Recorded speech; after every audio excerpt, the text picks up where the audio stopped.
కనకదుర్గాయై నమః.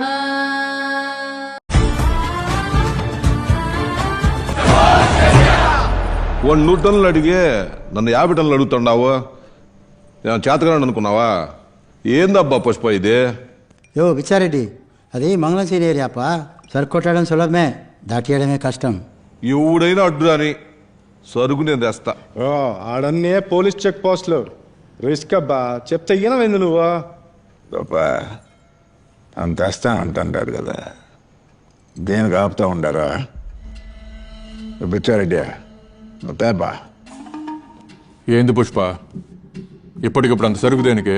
కానీ మాకు కూడా తెలియాలి కదా ఇదంతా ఎందుకు చేస్తున్నావో దేనికో. ఆ గోడ చూసినారా? ఆడ ఫోటో పెట్టే పెద్ద ఫ్రేమ్ కట్టాలా. ఏందే ఫోటో కట్టించుకునే దానికే అన్ని టన్నులా? వెనకాల కూరసేసిన స్వామి, ఎట్టుందో చూసేపో. అసలే షెకావత్ మన కోసం కాసుకొని కూర్చుంటాడు. అట్లాంటప్పుడు అంత సరుకు పంపించడం కరెక్టా? కరెక్టో కాదో పుష్ప ఆలోచించాడప్పా. పూడు నిర్ణయం తీసుకుంటాడు, అది కరెక్ట్ అవుద్దంతే.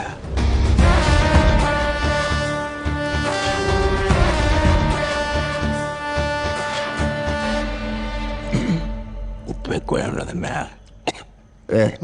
కొన్ని నీళ్ళు తీసుకురా. ఎంత పుష్ప అయినా కూరలో ఉప్పు ఎక్కువైతే ఉప్పు ఎక్కువైంది చెప్పకూడదు పిల్లాడితే. పాపం ఆయనకు తెలియదు కదా. మచ్చా శ్రీవాళ్ళు నాకు కోపం వచ్చి ఉండేదే, ఊరంతా పారవస్తుండేది. దేనికి? నువ్వు బాగాలేని చెప్పినావు.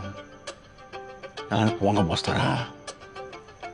ఉప్పు జాస్తి అంటే కూడా జాస్తి అని చెప్పకూడదా? పెద్ద మీటింగ్ పెట్టుకుని అందరూ ఉప్పు పంచాయితీ వస్తాడా? Family matters.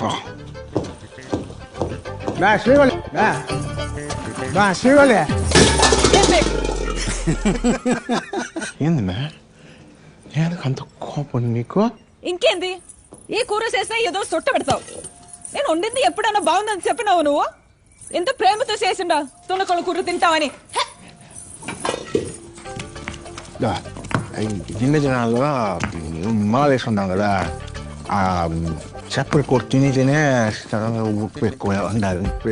నువ్వే కరెక్ట్ మ్యా. అంటే తొనకల కూర అంటే ఆ మాత్రం ఉప్పు ఉండాలా? అయినా ఉప్పు కారం కదా, పుష్ప కూడా పౌరుషం ఉంటుంది. ఎక్కువ చేయకు. నువ్వు చూసుకోవాలి కదా.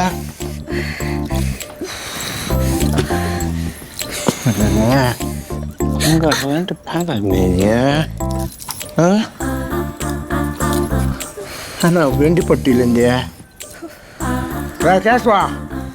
మచ్చా నేను లోపల రాలే కదా, నువ్వే చెప్పు. ఆ కళ్యాణ్ జ్యువెలర్స్ నుంచి మీ ఊరికి ఒక బంగారు బట్టలు తెప్పిరా. సరే మచ్చా. వదిలేరా, అసలు నేనే చేస్తానులే. గుర్తు చేయి నాకు. కాలు వదిలే స్వామి, కాలు వదిలే స్వామి. అసలే మీరు పుష్పరాజు, బెల్లం కాలు పట్టుకుంటాడని మాట రానియకు నాకు. పౌరుషంలోనే కాదా, ప్రేమ విషయంలో కూడా పుష్పరాజు.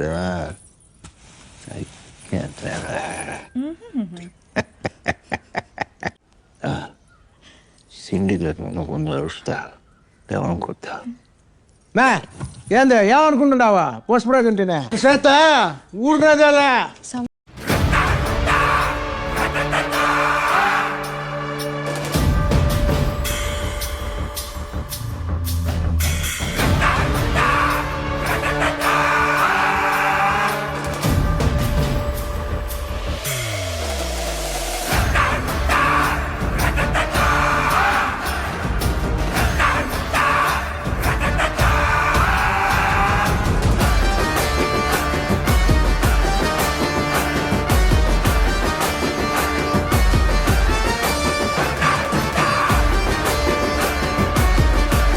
సబ్స్క్రైబ్ చేయండి నా ఛానల్ నాని SPN.